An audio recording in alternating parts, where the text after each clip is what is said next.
Salut à tous, bienvenue sur BFT et c'est parti là pour la preview entre les Detroit Pistons et les Orlando Magic. Alors, pour commencer, on va parler de Détroit. Alors, Détroit était en tête de la saison, quasiment toute la saison. On voit une progression. Jalen Durant, on gars sûr, sera MIP, la meilleure progression de l'année. Cade a confirmé que c'était le franchise player. Mais derrière Cade, il manque une option offensive. Donc, il y a eu la révélation Dennis Jenkins. Mais qu'est-ce que ça va donner en playoff? Les playoffs et la saison régulière, c'est pas la même chose. La preuve, on a chez les Cavs, on a Jarrett Allen qui est All-Star, qui peut être All-Star en saison régulière, mais en playoff, voilà. Donc, plus sérieusement, en vrai, je pense que là, contre les Orlando Magic, ça va suffire. Il y a Kay qui est pas à 100%, qui revient d'un affaissement du poumon et donc il sera pas à 100%. Mais là, je compte vraiment sur un Jalen Durant. Est-ce que Jalen Durant peut montrer que c'est le meilleur intérieur de la ligue? Banchero en face ou qui tu veux en face, Goga Bitadze, Wendell Carter ou qui tu veux. Est-ce que Jalen Durant est capable de dire ok les gars, en fait moi cet été vous allez me donner le max parce que en fait je suis MIP, je suis All-Star et contre les Orlando Magic j'ai été le meilleur intérieur de la série. Moi, j'ai confiance. J'ai confiance en mon gars sûr, Jalen Durant. C'est sûr qu'il va... Moi, j'ai confiance. Je pense vraiment qu'il peut être le meilleur intérieur de la série. Voilà. Cade, il va revenir doucement. Et ça m'étonnerait même pas qu'il commence en sortie de banc. Ça reste à voir, mais voilà. Donc, en vrai, ça m'étonnerait pas que Dennis Jenkins commence en tant que titulaire. Par contre, faudra mettre des shoots à Détroit. Ozar, faudra qu'il soit plus concentré, faudra qu'il mette ses shoots, parce que là, contre Orlando, Orlando est dans le mal, on en parle juste après, ça va pouvoir passer, mais quand ils vont affronter l'Enix ou Boston au prochain tour, je sais plus c'est qui, les équipes vont s'ajuster. Donc Cade sera pris et derrière ça faudra que quelqu'un d'autre prenne le jeu à son compte.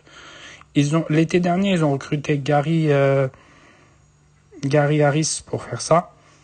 Gary Harris. Ça a pas été concluant. Il a pas vraiment apporter l'impact demandé à la création en sortie de banc pour lui-même ou un peu pour les autres. Est-ce qu'il sera capable de se réveiller en play-off? Ça reste à voir.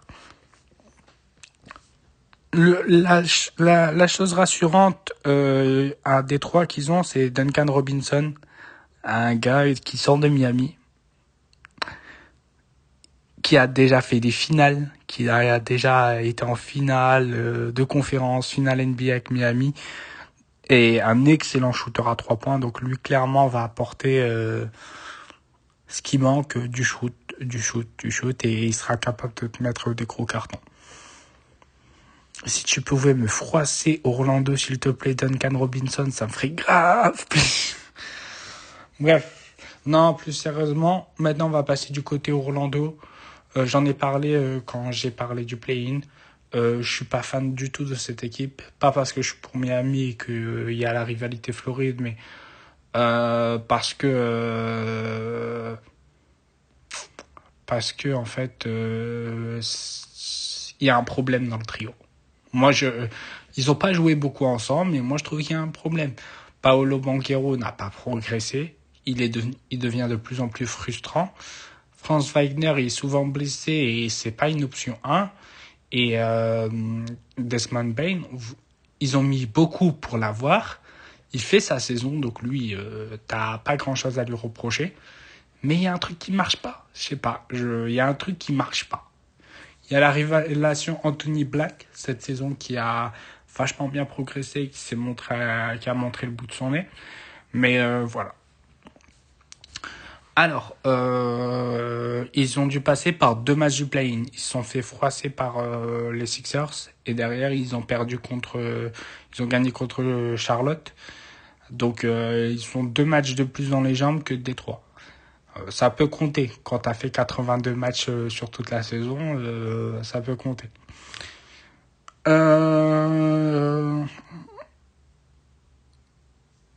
Moi, personnellement, je vois une victoire 4-2 de Détroit.